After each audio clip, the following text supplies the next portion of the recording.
Bonsoir et merci à tous d'être restés pour cette session tardive, mais néanmoins, j'en suis certaine, très intéressante, qui est donc dédiée à la présentation du rapport du PNUD sur le développement humain, le rapport 2014. Alors, mon nom est Martine Durand, je suis la directrice des statistiques et la Chief Statistician, comme on dit ici, à l'OCDE, et je travaille notamment avec Jean-Paul, sur les questions de mesure au-delà du PIB et sur la question de la mesure du bien-être et comment cela peut changer la façon dont on peut faire des recommandations de politique à la lumière des discussions qui ont eu lieu depuis ce matin. Je crois que c'est un sujet tout à fait d'actualité. Donc, comme je le disais, je suis ravie de présenter cette session sur la présentation de ce rapport. Et ce, d'autant plus que, comme je viens de le dire, l'OCDE travaille sur ce sujet d'appréhender le bien-être et le développement, avec bien sûr une attention plus particulière portée aux pays développés, ici à l'OCDE, mais de plus en plus, comme l'a indiqué Angel Gurria ce matin, sur la question des pays en voie de développement dans le cadre de la stratégie de l'OCDE pour le développement et les travaux en particulier du centre de développement tels que ce que nous faisons actuellement, ce que nous appelons des Multidimensional Country Reviews, qui s'intéressent au développement et en particulier aux barrières au développement qui sont multidimensionnelles. Alors nous travaillons aussi également sur ces sujets depuis plusieurs années avec nos collègues du PNUD qui préparent le rapport sur le développement. Et donc, c'est pour moi un plaisir d'être la modératrice de cette session. Le rapport 2014, qui va nous être présenté dans un instant par Khaled Malik, dresse un constat global plutôt positif. Il montre en effet que presque tous les pays ont connu une amélioration de leur situation au cours des dernières décennies et que des milliards d'individus dans le monde vivent à présent dans de meilleures conditions. C'est ce qu'indique en particulier l'indice de développement humain qui combine donc les revenus, l'espérance de vie et la durée de scolarisation. En moyenne, en effet, l'espérance de vie à la naissance s'est accrue en raison notamment d'une baisse de la mortalité infantile et juvénile, d'une réduction des décès liés au sida et d'une meilleure alimentation. Les niveaux moyens d'instruction ont aussi progressé dans la plupart des pays. Et enfin, la pauvreté, mesurée non seulement en termes de revenus, mais de façon multidimensionnelle, qui inclut également le logement, l'accès aux services essentiels, etc., a elle aussi fortement diminué. Ces avancées notables résultent du fait que la plupart des pays à faible revenu de développement continuent leur processus de catching up, comme on dit, de se rapprocher graduellement des pays à un niveau plus élevé. Mais pour autant, on ne peut pas dire que tout soit rose. Il convient en effet de nuancer ce constat positif. Si l'ensemble des régions présentent une amélioration, on note toutefois un ralentissement dans les progrès accomplis en termes de IDH depuis 2008 et surtout en Amérique latine et en Asie, puisque ces régions ont été touchées particulièrement par la crise économique et financière. Ensuite, bien que les inégalités entre pays donc, aient eu tendance à se réduire, on observe une augmentation des inégalités au sein même des pays. On en a parlé ce matin dans la première session, évidemment dans les pays développés, et c'est un point que, ici à l'OCDE sur lequel on travaille, notamment dans les projets dont a parlé Angel Gurria, tels que NAEC et Inclusive Growth, mais c'est aussi le cas dans les pays émergents et les pays en voie de développement. La question importante qui se pose alors est celle de la poursuite et des conditions nécessaires à la pérennité des gains enregistrés précédemment. C'est précisément le sujet du chapitre spécial du rapport 2014 qui s'intéresse à une question absolument essentielle qui est celle de la vulnérabilité et de la résilience. En effet, il ne suffit pas d'enregistrer une amélioration temporaire de la situation des individus et des sociétés si ces derniers et ces dernières risquent de retomber dans des situations de pauvreté ou de précarité lorsqu'ils ont à faire face à des chocs imprévus, chocs économiques ou sanitaires, par exemple, ou à des catastrophes naturelles, ou encore à des conflits, comme on le voit actuellement. Le rapport s'intéresse donc justement, et à juste titre, aux populations à risque et à leur capacité de résilience, mais également à la capacité des institutions dans les différents pays à renforcer cette résilience des individus et celle des sociétés dans lesquelles ces individus vivent. Donc, pour nous présenter ce rapport, et notamment ce chapitre spécial, j'ai le plaisir de donner la parole maintenant à Khaled Malik, qui était à l'époque le directeur de l'équipe en charge du rapport et son principal auteur. Khalid travaillait à l'UNDP Report Office depuis 2011. Il vient juste de quitter sa position. En fait, il est en transition, donc pas tout à fait. Il n'a pas encore tout à fait quitté. Auparavant, il a eu plusieurs fonctions. Il a occupé plusieurs fonctions managériales aux Nations Unies.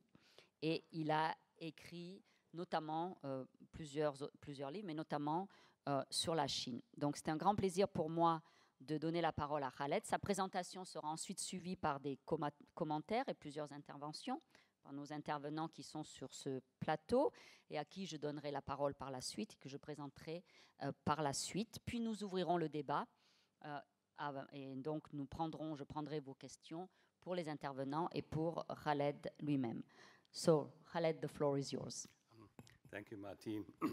And thank you to the audience who were brave enough to stay on, so that's very kind. It's really a pleasure to be here, and I want to thank Jean-Paul Fitoussi and the partnership we have with him. Not only was he part of our advisory panel with other eminent people, but also it's been a great privilege to become a friend and to do this on an annual basis. The second time we're doing this in Paris. The 2014 report, copies are outside. Please do pick up copies of that. And before I start talking about the report, I should also mention that one part of the report is on looking at the state of human development around the world. And we do take some positions on Europe, given the last very heated debate in the previous session. I have to defend Keynes. Keynes, I think, had it right 76 years ago that when austerity does not work when your economy is going down. It works well when you're growing. So to actually start reducing budgets when you are declining only adds to the problem. Now, it's maybe as simple as that, but recently you had a situation where in Japan, I launched the report in Japan with the Japanese Prime Minister and the UNDP administrator. They had just introduced taxation, new taxes, and they were a bit surprised to see the economy started slowing down. Should not have been a surprise. Or in the case of the UK, which does not have an external constraint, but public investment has gone down to 2% of GDP, the lowest it's been for I don't know how many decades. At some points, you cannot do certain things. So let me come to the report itself. The core message of this report is that real progress, can we go to the first slide? Yeah.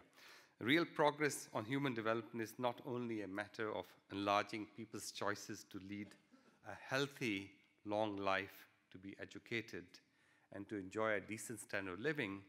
It is also about ensuring that these choices are secure and sustainable. And that requires us to understand and tackle vulnerability. The previous report was very positive. This year's report tries to dig into issues of vulnerability and goes a little deeper into some of these matters. Next slide. This report is particularly important for the global debate around the post-2015 development agenda. Progress, in our view, will not be sustainable unless vulnerability is addressed. There is, for instance, a growing consensus about getting to zero poverty, and that's exactly the goal number 1 of the Sustainable Development Goals, but this is not enough. We have to stay at zero so that people do not fall back into poverty when shocks occur, and there are different aspects of that as well. The 2014 report shows that human development progress is slowing down and is increasingly precarious for many. Globalization, for instance, which has brought benefits to many, has also created new risks. Financial and food crises are sweeping through nations, and the report goes into some detail on that. And this year has seen the highest ever number of people displaced by violence, some 45 million people. This shows that in an increasingly connected world, we face new vulnerabilities. Traditionally, most analysis of vulnerability is in relation to specific risks, disasters, conflicts. In this report, we take a much wider approach to understand the underlying drivers of vulnerability and how individuals and society can become more resilient and recover better and quicker from setbacks. The report focuses on those who are particularly vulnerable, such as the poor and other disadvantaged groups, and asks why some people or communities are more resilient than others, even when they face the same risks. Why is it that you have, when cyclone hits along the same path, Cuba and the Dominican Republic, while Cuba has virtually little damage, little loss of life, and the Dominican Republic has a large one, both of those. So the report develops two basic propositions. One, that people's vulnerability is influenced by their levels of capabilities in health, education, income, personal security. If you are better educated, if you have more resources, healthier, you can somehow resist risks better. But also the social position you are in is important. The other proposition is that failures to protect people against vulnerability are often a consequence of inadequate policies and poor social institutions. Next slide, please. Vulnerability is a critical concern for many people. So in the report, we try to put some numbers to it. Despite recent progress, almost 1.5 billion people still live in multi-dimensional poverty. This number is higher than the 1.2 billion the World Bank estimates of income poverty. Nearly 80% of the world lacks social protection. About 12%, or 842 million, suffer from chronic hunger, and nearly half of all workers, more than 1.5 billion, are in formal or precarious employment. Next slide, please. And one must look more closely at these figures. Consider poverty. As I just said, 1.5 billion live in poverty, but half as many again, another 800 million just live above the poverty threshold. It's quite remarkable to see so many people just congregating close to the poverty line. A shock could easily push them back into poverty. Next slide, please. And more than 1.5 billion people live in countries affected by conflict. The report builds on two underlying principles for promoting human development. One is universalism. It takes, this is very much developing what Immanuel Kant did in 17th century, about all human beings have equal rights. Everyone has the right to education, healthcare, and other basic services. Universalism is about pursuing equal life chances for all. Equal consideration for all actually demands unequal treatment in favor of the disadvantaged. So it cannot be equal treatment. The second principle is about putting people first. All policies, especially macroeconomic ones, must be seen as a means to an end, not as an end in themselves. Policy makers must ask some basic questions. Who's benefiting from economic growth? Are people feeling more vulnerable? Are people being left behind? A friend, eminent UK economist, Sir Tony Atkinson, looked at how GDP growth had done in the UK. And typically, the 80s are seen to be good years, a good decade compared to the 90s. But when you adjust for income and inequality, they almost reverse themselves. So really very much depends, even looking at growth rates, whose prosperity we're looking at. Next slide, please. The report introduces a number of new ideas, new thoughts. One, the concept of such structural inequalities. These occur when particular groups suffer disadvantage on multiple fronts. The structurally vulnerable include, for example, the poor, who suffer more from many risks, such as the natural disasters, women who suffer pervasive discrimination in most countries, or older people who are likely to be poor or disabled. So I started initially with the basic thesis that level of capability is important, and that's true. If you're better educated and you're healthier, you can respond to risk better. But if you are a minority in a majority-driven and dominated policy and economy, you feel vulnerable. So vulnerability comes in many guises. The report also looks at how capabilities are formed over a person's lifetime and the threats that people face at different stages of their life, from infancy to youth, adulthood, and old age. It pays particular attention to sensitive phases when we are particularly susceptible. Next slide. This is a very interesting slide. It actually takes two very different country situations and has very similar conclusions. Evidence from the UK, so the US and Ecuador, highlight that children's success is connected to the quality of the home environment, and it tracks gaps in vocabularies which from children from richer and poor families open up even at age 3 and widen thereafter, before school starts. And there are also longitudinal studies, 60-year-long studies, which show that actually how children are treated in the first 3 years, nurture and nutrition, can actually predict heart disease in adults over age 60. Huge implications. The transition from school to the labor force is another sensitive transition. In many developing countries, the proportion of young people has increased over the past 40 years, creating a youth bulge. Next slide, please. But the growing numbers of youth have not been matched by increases in jobs. By 2050, they did some future modeling and scenario building. Under a business as usual scenario, the gap will continue to grow in most regions. But ambitious policies, fast-track education, and accelerated inclusive economic growth can close the gap for South Asia, which comes down very dramatically, and reduces substantially for sub-Saharan Africa.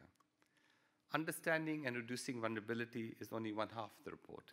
The other half focuses on building resilience in individuals and across societies. First, universal access to basic social services, education, healthcare, water and sanitation enhances resilience across the board. When benefits are narrowly targeted, the middle class is often less willing to fund them through taxes. Targeting also has high transaction costs. Therefore, a broader, more inclusive approach works better and can be more cost-effective. This is the big debate among economists about, do you set up a social safety net, or you have a much broader framework on society? And our evidence, which we looked at, shows the latter is much more robust and useful. Next slide, please. Many have argued, then, that you need to be rich to finance universalism. History actually shows us otherwise. In countries as diverse as Costa Rica, Scandinavian countries, the Republic of Korea, and others, the first step towards universal provision of basic services was taken up at relatively low levels of income per capita, lower than South Asia today. And it's fascinating for me that in South Asia, the debates are still very much about not having enough money to fund education or health or others.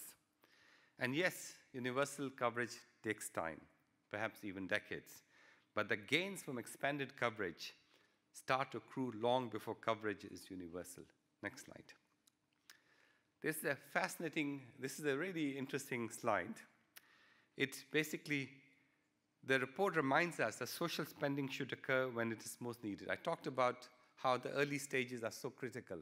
This is also when the brain size grows very rapidly. But actually, when you look at budgets, most countries don't do this.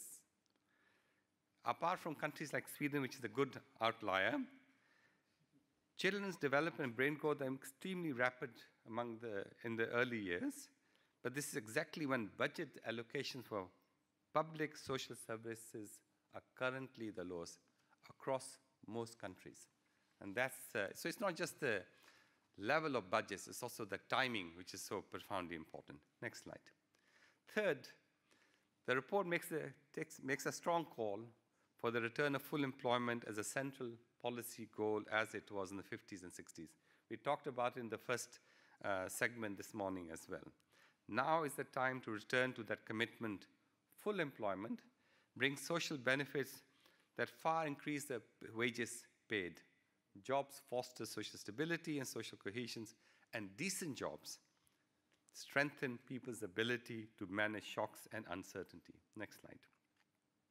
Fourth, protecting choice is another critical part of building resilience. In 2009, the Social Protection Flows Initiative set out a global framework for universal access to essential social transfers and services such as healthcare, primary education, pensions, unemployment protection, and childcare.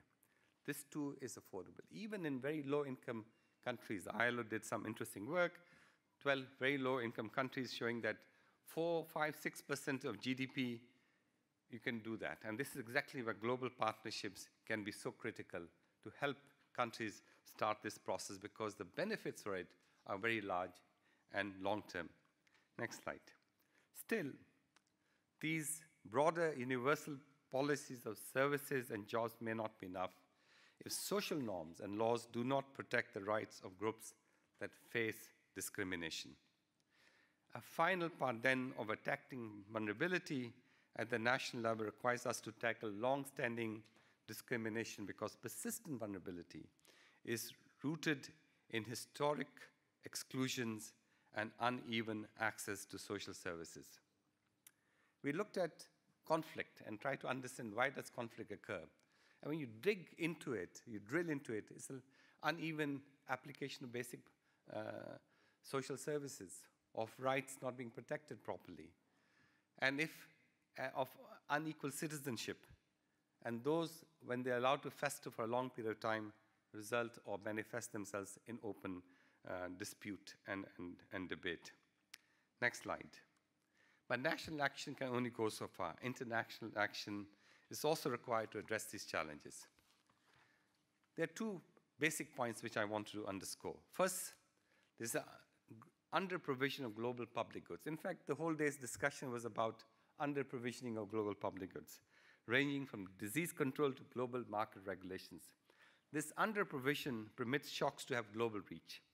Managing and controlling food price volatility, global recession, and climate change are all essential public goods that markets so far are ill-equipped to provide.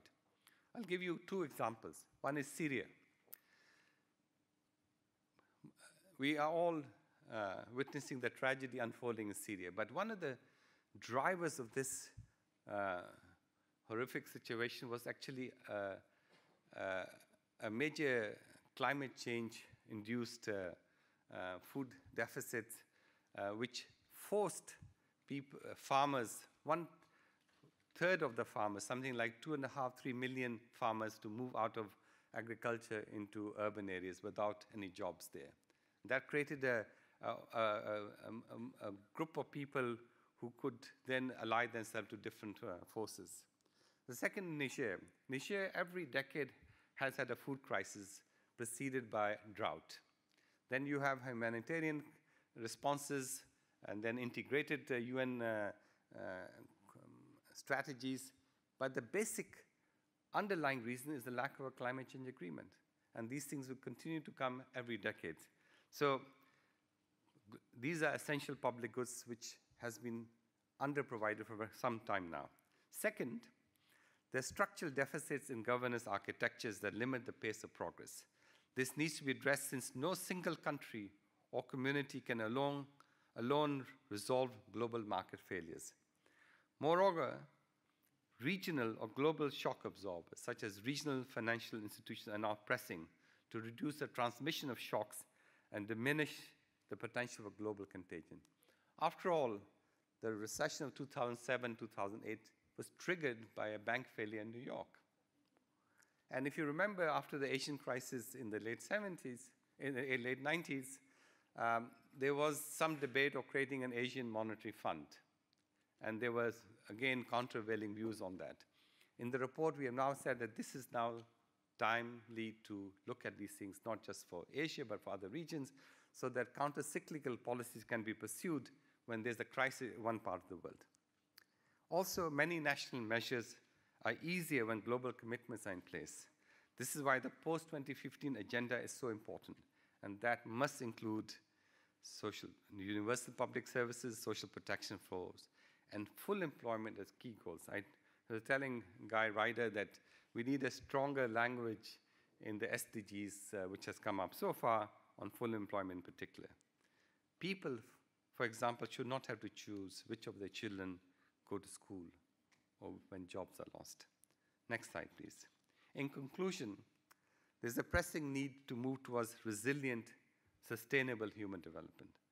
And this report makes a case this is feasible and necessary. It is clear that markets alone will not provide adequate social and environmental protection. We need, therefore, to strike a better balance between private and public interests. And we need policy norms that welcome the public provision of social protection. Progress takes work and leadership. Many of the MDGs are likely to be met by 2013, but future success is not automatic, and the gains are not necessarily permanent. Helping vulnerable groups and reducing inequality are essential to sustaining development both now and across generations. Thank you very much. Thank you very much, Khalid, for this presentation.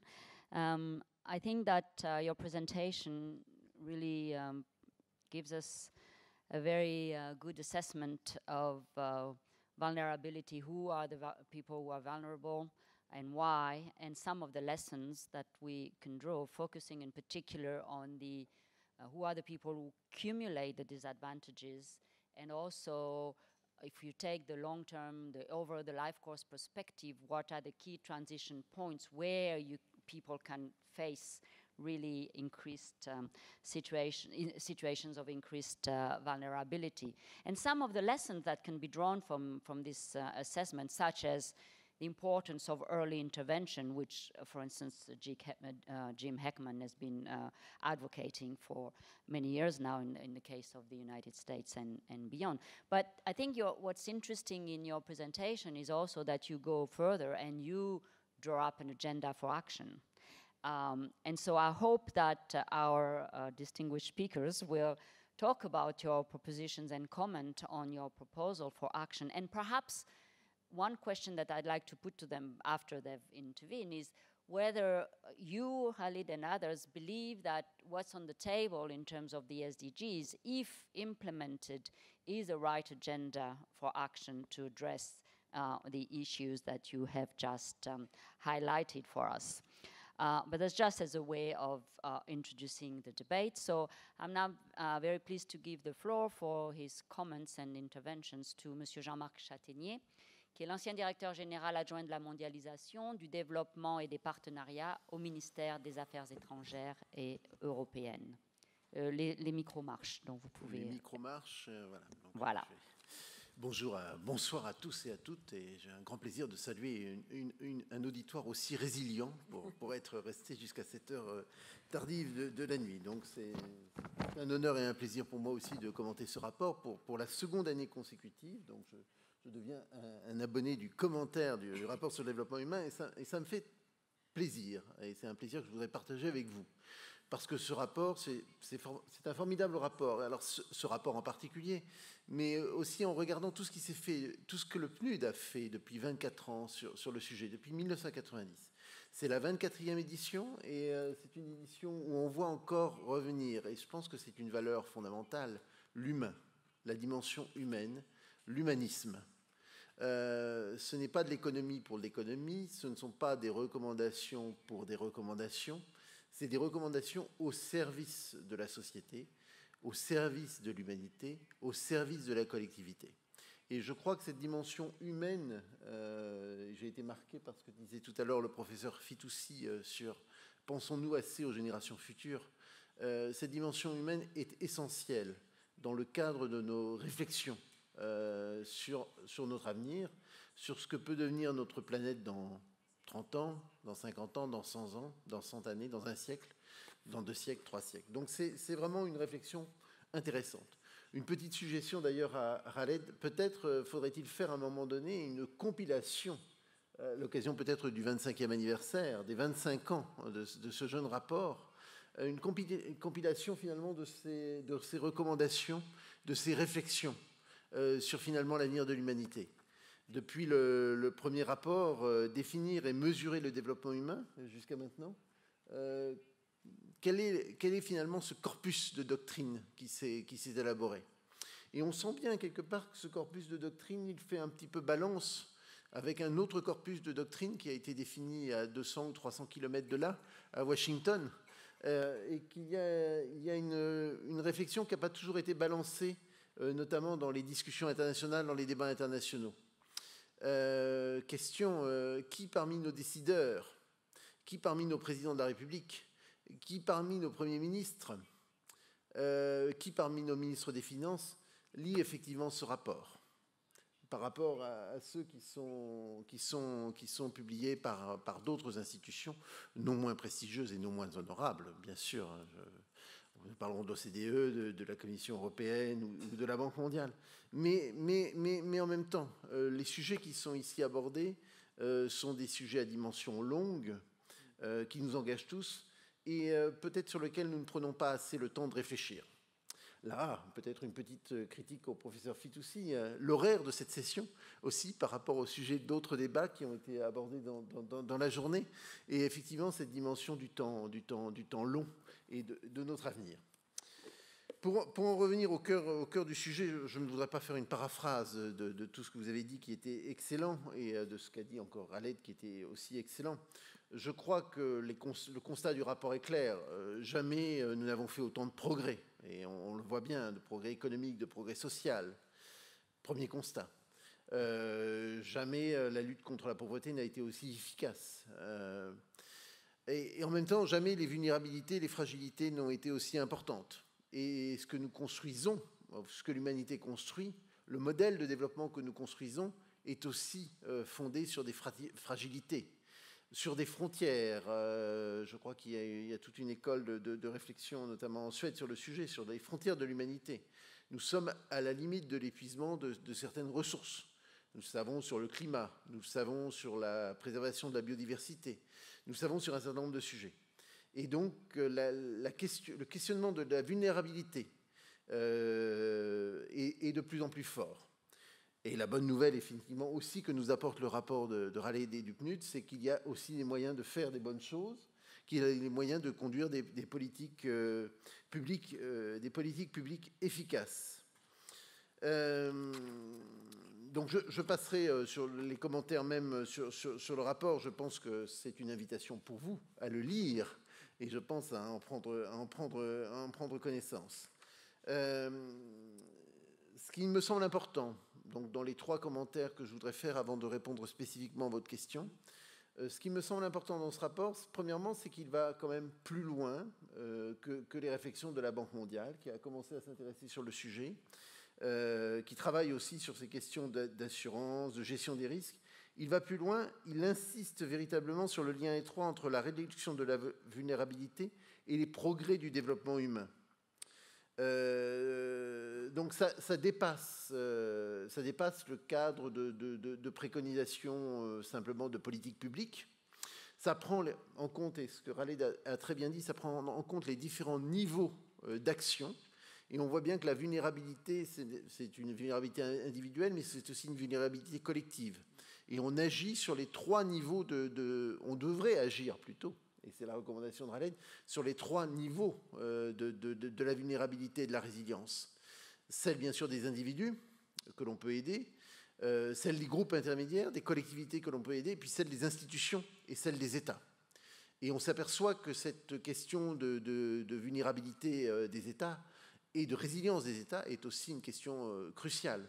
Quand on voit la façon, tu citais tout à l'heure la question de la République dominicaine et Cuba, mais il y a aussi l'autre exemple, c'est le tremblement de terre à Haïti en 2010, et un tremblement de terre du même niveau, de la même magnitude, la même année en Nouvelle-Zélande, la différence c'est 0 mort d'un côté et 100 000 morts de l'autre.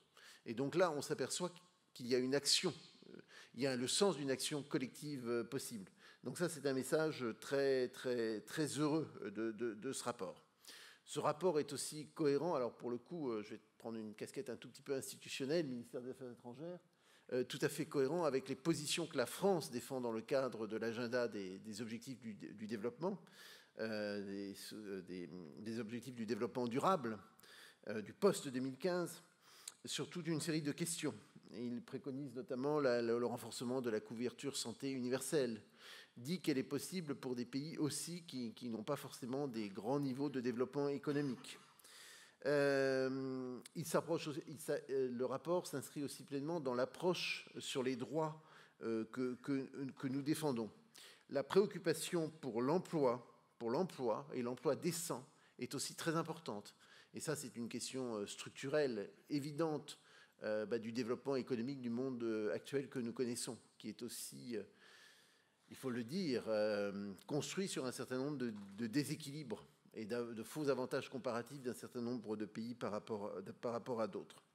L'importance de la lutte pour le réchauffement climatique et de la protection des populations vulnérables est aussi mise en avant. Donc tous ces points sont extrêmement positifs.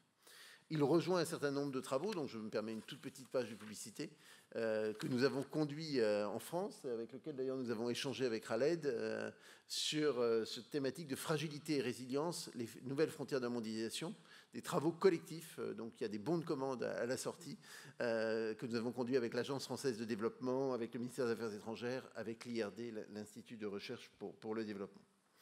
Alors je voulais quand même répondre enfin, pour terminer, à votre question. Très clairement, cet agenda, pour l'instant, c'est un agenda qui est l'agenda post-2015, l'agenda des objectifs du développement durable. C'est un agenda de consensus, mais de consensus mou, qui a été construit par les États. Donc c'est un socle minimal. C'est déjà pas mal qu'on soit arrivé à un socle minimal, hein, les propositions des États, le groupe de travail. C'est pas si évident comme ça tous les jours que la France, la Chine, la Russie, le Nigeria, le Brésil puissent se mettre d'accord effectivement sur un socle de valeurs. Donc il y a un socle minimal qui existe. Mais très très clairement, c'est un socle minimal. Et il ne va sans doute pas assez loin sur un certain nombre de propositions et de réflexions. C'est formidable de définir un agenda. Mais alors la question qui vient immédiatement derrière, et d'ailleurs que le rapport soulève aussi, c'est celui de la gouvernance mondiale. Qui va mettre en œuvre cet agenda? Qui va suivre cet agenda? Pour l'instant, personne. Donc il a fort peu de chances d'être mis en œuvre. Il y a quand même l'objectif 17 qui est sur la mise en œuvre de cet agenda. On verra ce qu'il en advient. Voilà, mais les structures de gouvernance mondiale ne sont pas là.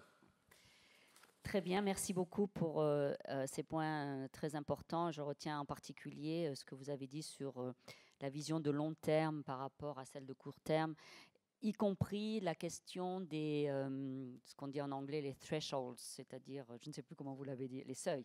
Voilà, quand les seuils ont été franchis, eh ben, on est dans une situation qui n'est plus, il y a une situation de non-retour à laquelle il faut faire face.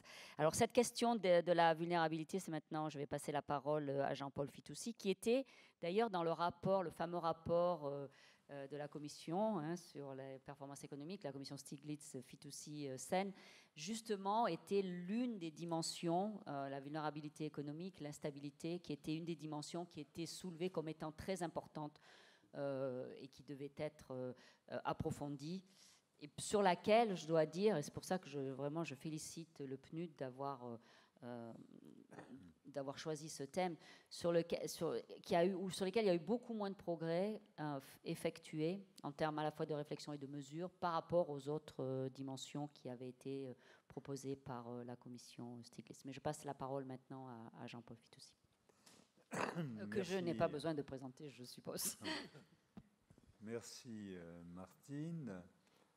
Bon, je suis très heureux de commenter ce rapport. Malik sait que j'ai peu de divergences avec lui. Mon voisin disait que les gouvernements ne lisaient pas ce rapport, mais la table ronde sur l'Europe a montré qu'ils ne lisaient pas non plus les rapports du FMI, ni les rapports de la Commission européenne. Autrement, elle se serait passée autrement. Alors, le problème que pose le rapport est un problème tout à fait général. Nous sommes dans un système où les marchés sont incomplets, et notamment les marchés d'assurance pour le risque. Alors, comment fait-on lorsqu'un système de marché est incomplet? Il faut des interventions publiques. Ces interventions publiques, c'est se produit chaque fois qu'il y a une défaillance des marchés. Et là, les marchés sont défaillants. Ces interventions publiques sont au service, évidemment, des populations. C'est la dimension humaine du rapport, mais ça a toujours été, comme son nom l'indique, le rapport de développement humain. Car c'est cela qui nous importe. Peut-être certains s'intéressent beaucoup au développement animal. Bon. Il y a eu, il me semble, il n'y a pas longtemps, l'anniversaire de quelqu'un sur ce sujet. Mais en soulignant cet aspect des choses, que les risques sont importants, qui ne peuvent pas être pris en charge par les marchés si on croit au marché, que donc même ceux qui croient au marché doivent accepter l'intervention publique pour compenser ces risques, alors il y a ce rapport apparaît comme une évidence. C'est dans cette direction qu'il faut aller. Quel est le programme de ce rapport? C'est à peu près le même programme que celui que l'on souhaiterait développer dans toute société. Le plein emploi, c'est une ardente obligation. C'est un objectif qui, comme Malik l'a rappelé tout à l'heure, a été oublié depuis longtemps. Le plein emploi n'apparaissait pas comme une urgence, mais apparaissait comme une urgence le taux d'inflation et le niveau du déficit budgétaire, pas le plein emploi. Mais au contraire, pour ce qui concerne le développement humain, le plein emploi est une évidence. L'objectif que doit se donner tout gouvernement, s'il est en charge d'une société, c'est-à-dire s'il n'est pas une dictature, c'est bien celui du développement humain. Et le plein emploi et le risque est important dans les sociétés peu développées, où une grande partie, j'aime pas le mot peu développé, dans les sociétés pauvres, où une grande partie de la population est en situation de vulnérabilité, parce qu'on sait très bien que les vulnérabilités créent des asymétries lorsque se produisent des chocs, et que ces asymétries font courir un danger de mort aux populations. On sait très bien qu'il y a, par exemple, une asymétrie au cycle économique banal. En période de récession, eh bien, le manque de moyens de subsistance conduit une fraction de la population, lorsqu'il n'y a pas de système de protection sociale, eh bien, tout simplement à la mort, et précédé de maladies opportunistes que l'on perçoit, dont on perçoit l'existence même dans les pays développés, pour ceux dont les conditions matérielles sont très faibles. Il y a une asymétrie dans les réponses aux événements climatiques. Comme vous l'avez dit, comme cela est évident lorsque l'on observe le nombre de morts que produit un incident climatique en plusieurs pays lorsque l'incident climatique est de même nature. Alors, cela m'amène à un désaccord. I don't agree with you. I don't agree with the title. Why? Because if we develop a set of insurance markets who will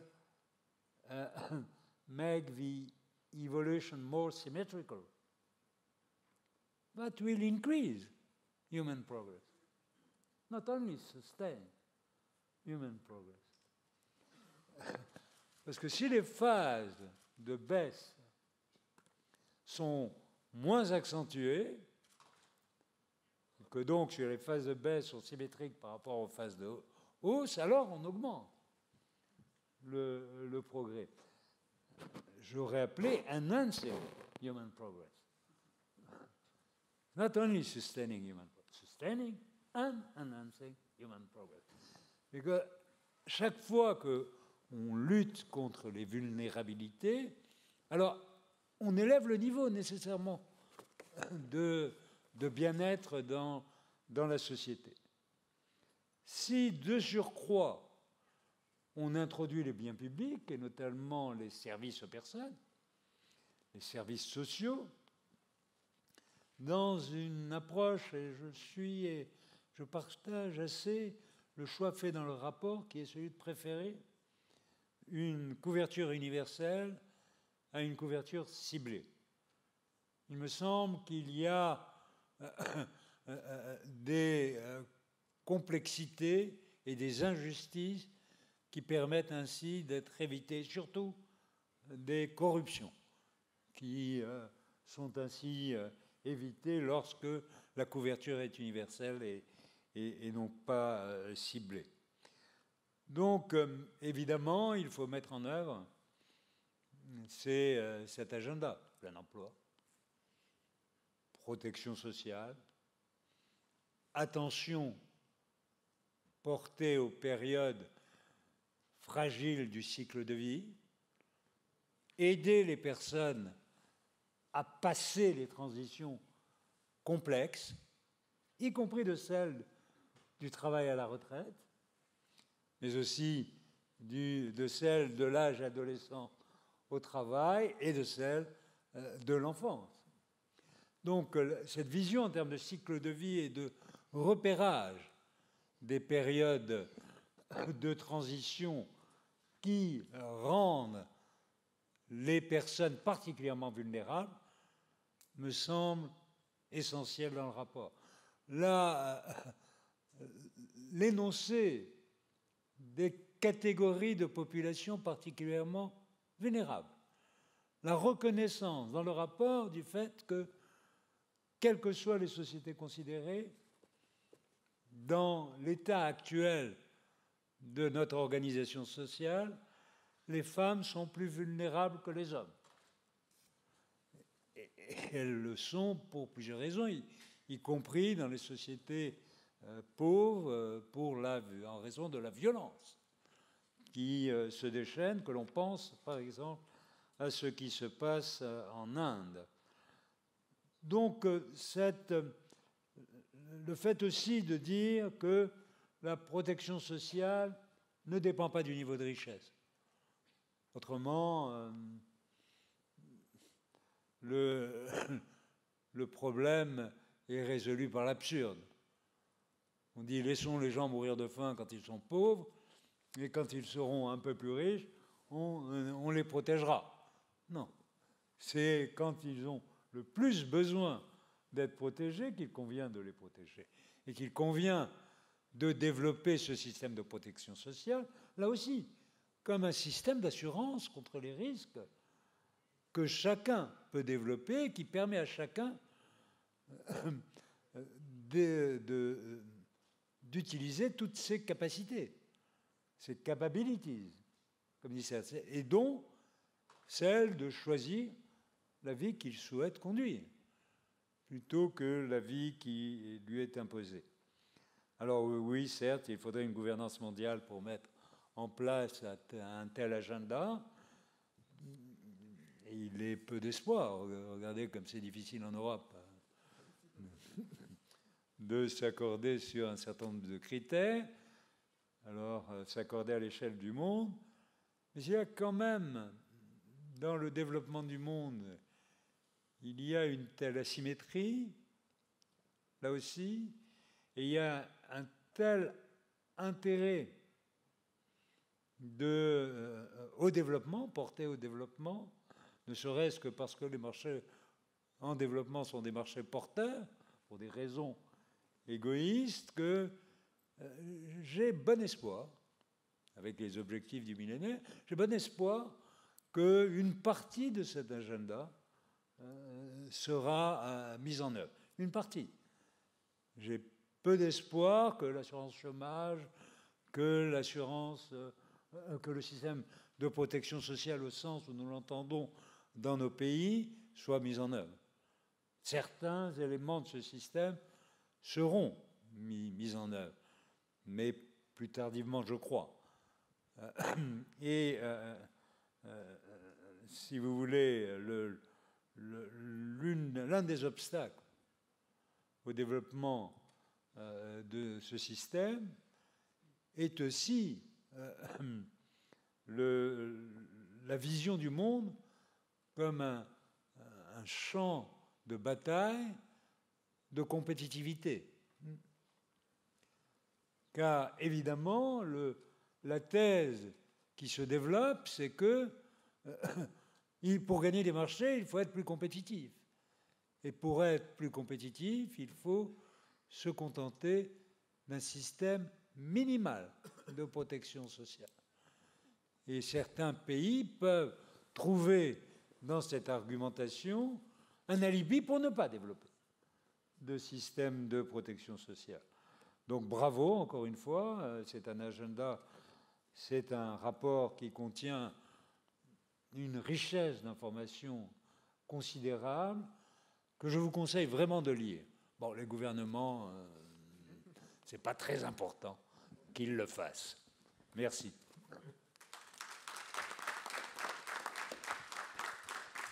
Merci Jean-Paul. On demandera à Khalid de réagir sur la proposition de changer le titre ex post et on verra ce qu'il en pense. Et puis également sur cette question de la protection universelle. Moi, j'aurais une question à lui poser à ce moment-là qui est une protection universelle plutôt qu'une protection sociale universelle plutôt que ciblée. J'aimerais l'entendre sur les expériences qui ont été menées dans certains pays, néanmoins d'avoir une sorte des mesures qui soient conditionnelles à certains comportements, en particulier par exemple au Brésil, au Mexique, où on donne, c'est universel, mais c'est les femmes qui reçoivent l'argent pour s'assurer que leurs enfants vont à l'école ou reçoivent les soins de santé dont ils ont besoin. Donc, contre la discrimination positive. Hein. D'accord. Très bien. Nous allons maintenant passer à notre dernier intervenant, un commentateur, Monsieur Philippe Orliange, directeur exécutif en charge des relations extérieures et des partenariats à l'Agence française de développement, pour ses réactions sur le rapport. Merci. Merci beaucoup. Merci au Forum du Nouveau Monde et au PNUD d'avoir associé l'AFD à la présentation de ce rapport 2014 sur le développement humain. Jean-Marc Chataignier rappelait tout à l'heure la longue série des rapports depuis 1990. Le seul regret, c'est qu'on ait perdu en route l'index de liberté humaine qui figurait dans la toute première édition et qui avait donné lieu à quelques débats à l'Assemblée générale dont je garde le souvenir. Mais on a conservé ce rapport et je crois qu'il y a un avant et un après rapport sur le développement humain. Les questions que vous posez, comment pérenniser le progrès humain, même en la reformulant comme le suggérait Jean-Paul Fitoussi, comment réduire les vulnérabilités, c'est des questions que nous nous posons et auxquelles nous sommes, comme agence de développement, confrontés quasi quotidiennement dans nos relations avec nos partenaires. Et c'est déjà un élément de réponse à la question que posait Martine Durand tout à l'heure. Ces sujets sont sur l'agenda et pas simplement sur l'agenda, ce qui est déjà respectable en soi des conférences internationales, mais ces sujets sont sur l'agenda de ceux qui font métier de financer le développement international. Alors l'an dernier, vous aviez mis l'accent sur les progrès du Sud, The Rise of the South. Vous voyez que je suis un lecteur fidèle, hein, je ne me contente pas de lire le rapport de l'année, je relis aussi celui de l'année précédente. Et cette année, vous interpellez non pas seulement les pays du Sud, mais tous les pays, parce que la question des vulnérabilités, elle se pose en fait pour tout le monde. Petite digression sur l'actualité éditoriale française, le livre de Christophe Guilly sur les fractures françaises montre bien que même dans un pays avec un État social comme le nôtre, la question des inégalités spatiales et sociales est devenue ou redevenue un vrai sujet. Et c'est particulièrement opportun que vous posiez le débat en ces termes, précisément parce que nous sommes à quelques mois de la discussion sur les objectifs de développement durable. Et ces objectifs de développement durable, à la différence des objectifs du millénaire, vont concerner tout le monde. On a donc bien, grâce à vous, un renouvellement en profondeur de ce qu'est aujourd'hui la problématique que l'on souhaite partager, y compris dans sa dimension humaine qui est fondamentale, des questions de développement. Alors je ne vais pas entrer dans mon commentaire, dans les analyses des causes des vulnérabilités, des différentes sortes de vulnérabilités que vous avez diagnostiquées et que ceux qui m'ont précédé ont également évoqué. Je voulais simplement m'attacher à trois dimensions. La première qui a déjà été évoquée avant moi, c'est ce qu'on peut appeler l'enjeu social. Du point de vue de l'AFD et au-delà de la coopération française, on se retrouve pleinement dans ce que vous écrivez quand vous appelez de vos voeux un nouveau contrat social mondial, page 133, pour vous montrer que je n'ai pas lu que le résumé. Et ce que vous dites sur la création d'emplois décents, sur le rôle des socles de protection sociale. Et dans la loi française sur le développement et la solidarité internationale que le Parlement a adoptée en juillet, c'est la première fois sous la Ve République qu'on a une loi sur ce sujet, on fixe également à la coopération française des objectifs, une ambition en tout cas, dans ce domaine, en inscrivant la thématique des socles de protection sociale dans la loi. Et c'est quelque chose que l'AFD essaie d'ores et déjà d'accompagner, à la fois dans ces pays d'intervention en Afrique, mais aussi dans un certain nombre de pays émergents. Un exemple récent en Colombie me vient à l'esprit. À ce propos, et en relisant ce que vous disiez l'année dernière avec justesse sur la montée des classes moyennes, je pense que vous auriez pu insister aussi cette année dans le rapport sur le fait que les vulnérabilités, c'est aussi les vulnérabilités de ces classes moyennes émergentes.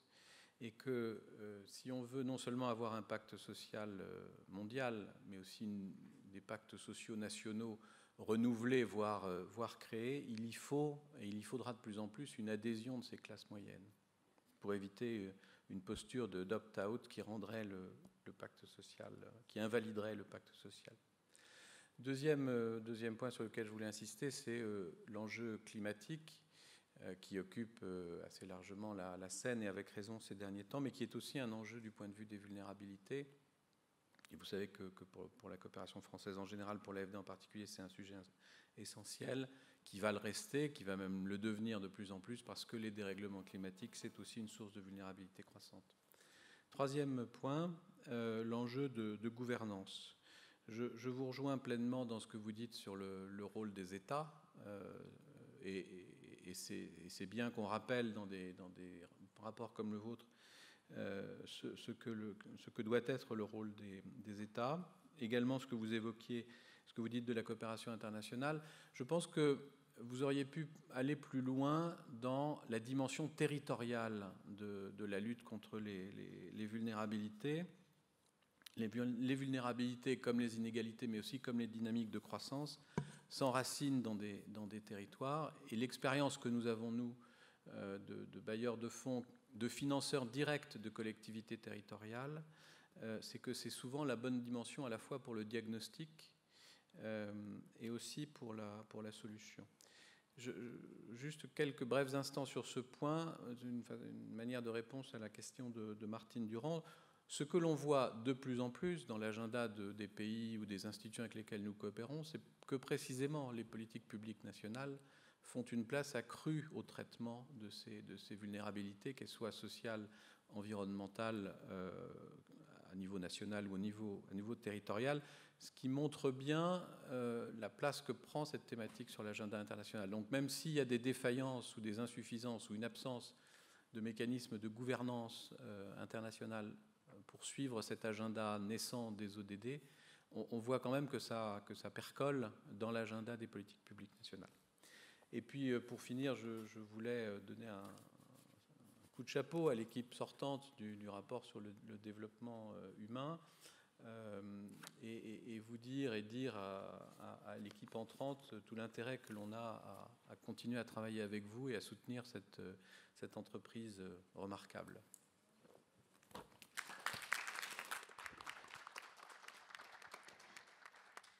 Merci beaucoup.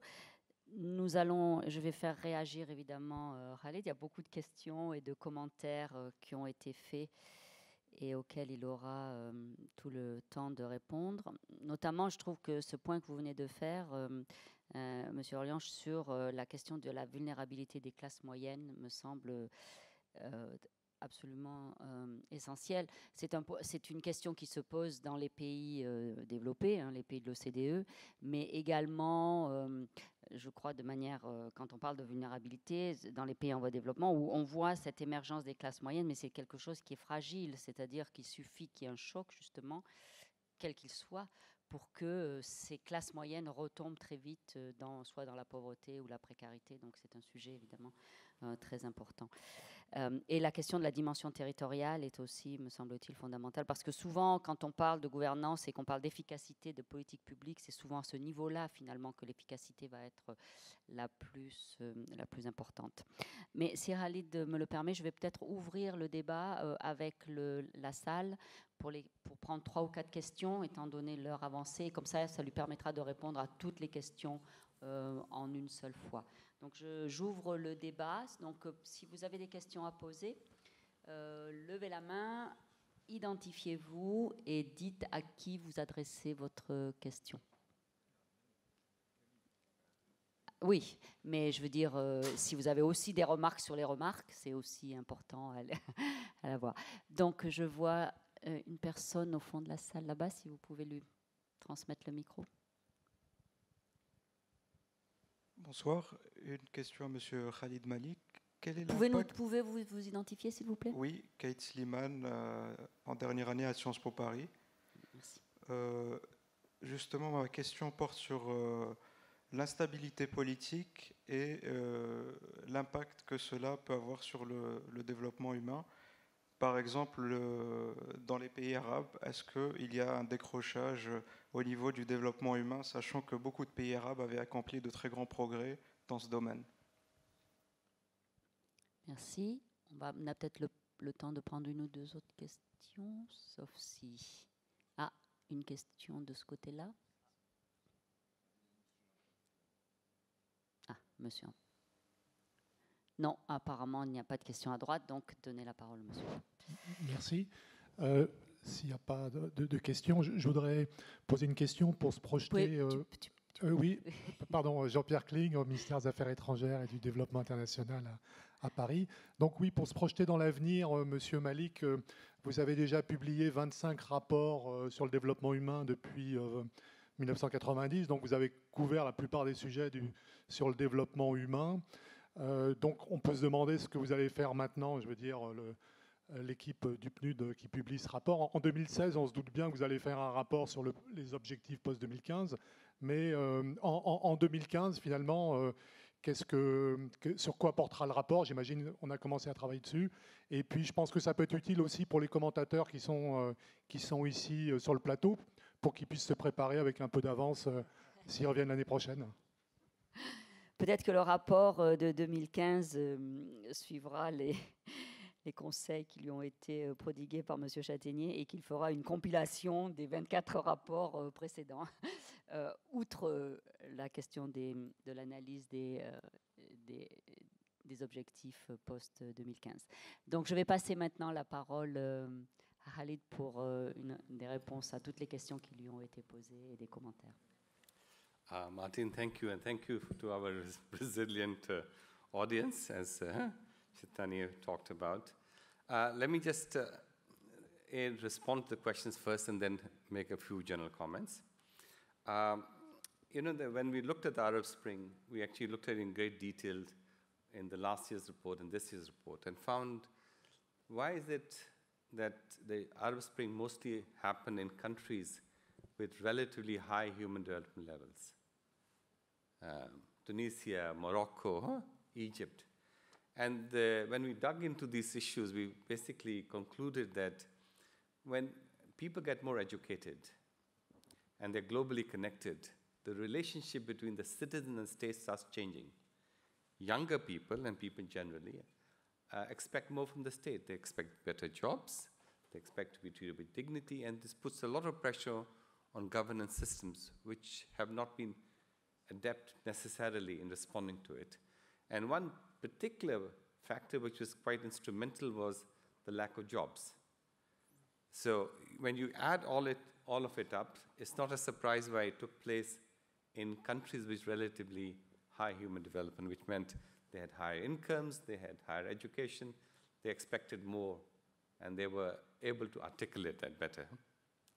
Actually, this is the 23rd report, not the 25th. Some reports took longer than 1 year. The next year's report is on the future of work, actually. It's something I had talked about, and how the issue of technology, demography, and informalities.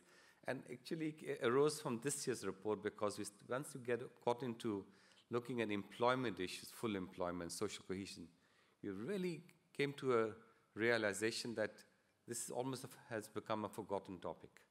And this is an opportunity to raise it up again, like this call for full employment. So that was the thinking behind it, and I hope people will read that as well. The purpose of these reports is rather interesting. We are probably the only independent office in the United Nations. Even though we operate in intergovernmental context, we can look at the evidence and basically say what the evidence tells us.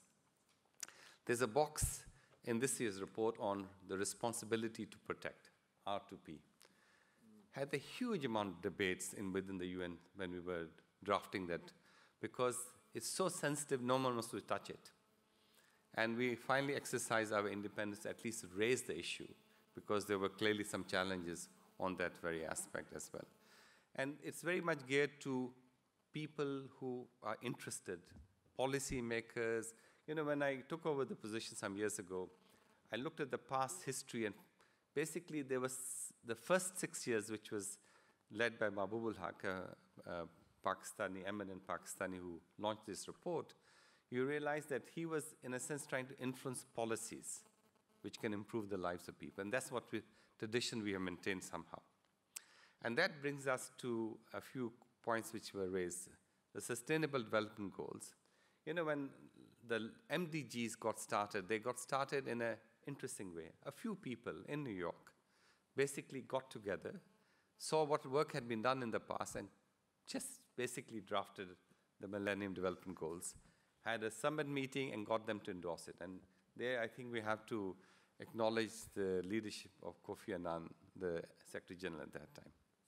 This time, we took a much more participatory approach.